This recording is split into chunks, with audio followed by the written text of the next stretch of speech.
Holy Toledo. All right, Trump gained ground in 49 states and the District of Columbia compared to 2020. I went back through the record books. When was the last time a party gained in so many different places? You have to go all the way back to 1992 when Bill Clinton improved upon Michael Dukakis's performance in 49 states, plus the District of Columbia. The bottom line is no matter where you looked on the map, Kate Baldwin, no matter where you looked, Donald Trump was improving on where he did 4 years ago, except for Washington State. It is no wonder that at this particular point, he looks like he's going to be the first Republican to win the popular vote since George W. Bush back in 2004. And to pull that off, he gained ground with groups that Republicans do not generally count as part of their winning coalition, or really at all. How much ground did he gain? Yeah, again, holy Toledo. It's just like, oh my goodness gracious. These are the types of groups that you would never have thought that Donald Trump would have gained so much support among 8 years ago when he first won against Hillary Clinton.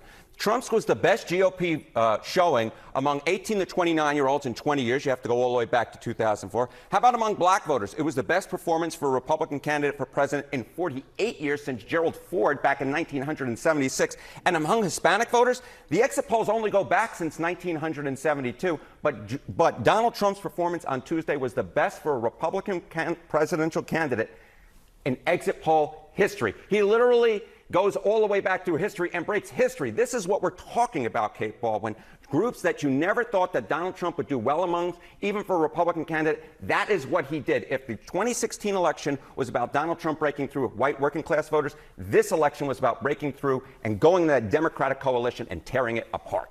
And it wasn't just what he did for his own support. It trickled down to helping the Senate and helping in the House? Yeah. So, a lot of talk this morning and this week is, the GOP is going to have a Senate majority. We don't know if the Republicans are going to have a House majority, but we think that that's the most likely to be the case. But I want you to look at the 2024 House GOP national vote showing. So this is the House popular vote.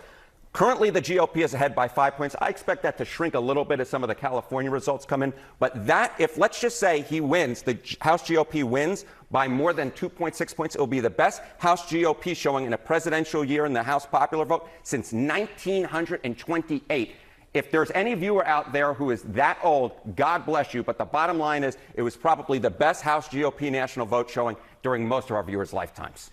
There are in a presidential year. Yeah, okay. It's good to see you, Harry. Thank you so much. Thank you. God bless you, John.